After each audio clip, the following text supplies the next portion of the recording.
Thank you so much. It's so nice to see Clemence. It's such a weird place to catch up with your friends, but if you don't mind, can we have just 5 minutes to catch up? Il dit, je m'excuse, il me faut juste 5 minutes pour rattraper avec Clémence, après je fais mon discours.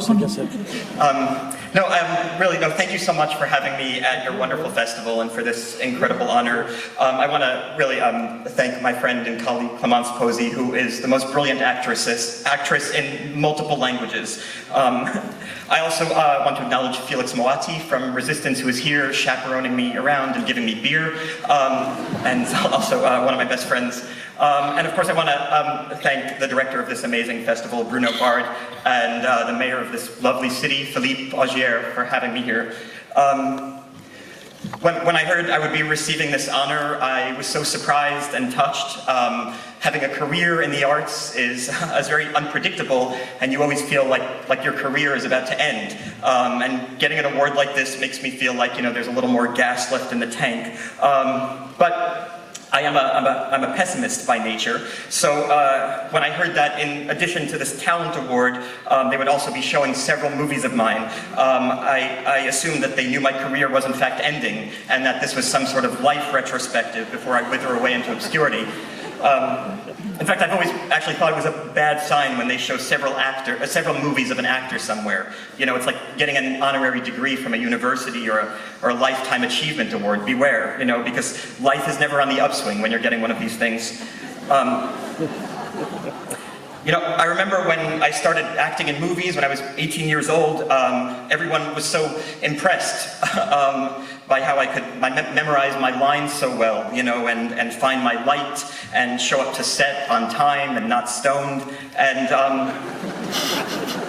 as I got older, these things were kind of just like expected of me. It was no longer impressive.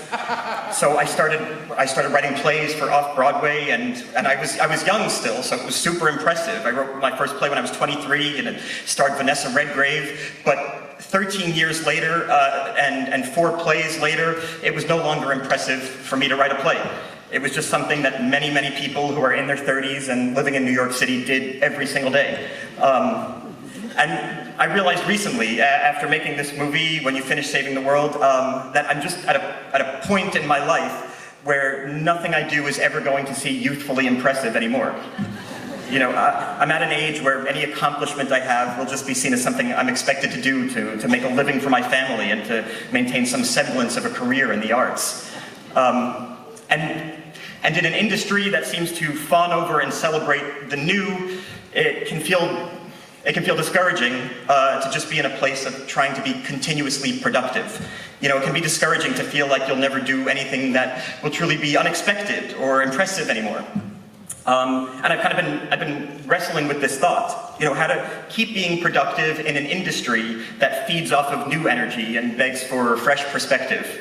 And I started thinking that maybe the answer is the same in every job, in every industry, in every life, which is that if you're doing something that you really like to do, the real achievement, the real accomplishment is just to be able to continue doing it. So thank you so much for having me here and for showing my previous movies. And if possible, I would love an appointment with maybe like a local doctor, just in case I am in fact dying soon. Jesse, thank you so much. Please come send us.